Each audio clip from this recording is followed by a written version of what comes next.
पट झालं आपल्याला. हा हा. पण कॉस्टिंग जसं आपण युलाईचं प्रॉडक्ट होतं पहिले 50% होतं माझं. म्हणजे उत्पन्न 50% होतं आणि खर्च 50% आला माझा. म्हणजे तुम्ही कॉस्ट मॅनेजमेंट सुद्धा केलं.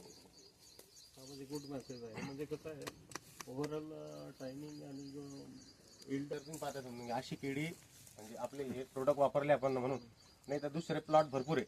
अशी कंडिशन कोणाचीच नाही आज रोजी कोणाचीच नाही डायरेक्ट. म्हणजे मी असं नाही म्हणत की मी काहीतरी वेगळं करतो, पण सरांचं मार्गदर्शनच ते आहे आणि त्याच्यानुसारच मी करतो. म्हणजे योग्य वेळी जे गरजेचं आहे तेच करतो आम्ही. समजून केळीला लोकांसारखं असं नाही की नुसतं काही पण आणलं नुसतं सोडत गेलं, ते नाही करत आम्ही.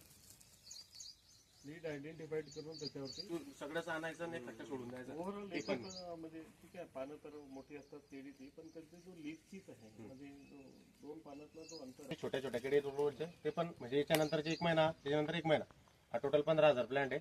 इकडे ते इकडे 5,000चे 2 त्याच्यामध्ये एक महिन्याचा गॅप. ते पण सेम आहे. आज रोजी लोकांचा प्रॉब्लेम सगळ्यात मोठा पोंगे गुतणे. पोंगे गुत्ते आहेत सगळ्यांचे. तो पोंगा गुत्तो वाढ होत नाही. पण आमचे म्हणजे पोंगा भरणी झाल्यानंतर आपले टॅप सील वगैरे कंटिन्यू चालू आहे विगर घे, तर काहीच प्रॉब्लेम नाही. म्हणजे विचारतात लोक काय, आपण सांगल्यानंतर बी त्यांना भरोसा नाही बसत त्या गोष्टीचा. म्हणजे आज रोजी त्यांना ते वेगळं वाटतं ते नाव ऐकलं की त्यांना काय माहिती ते कॅल्शियम नायट्रेट चिलेटेड झिंक मायक्रोटेन हेच एवढ्याच गोष्टी माहिती राहतात काही त्यांना.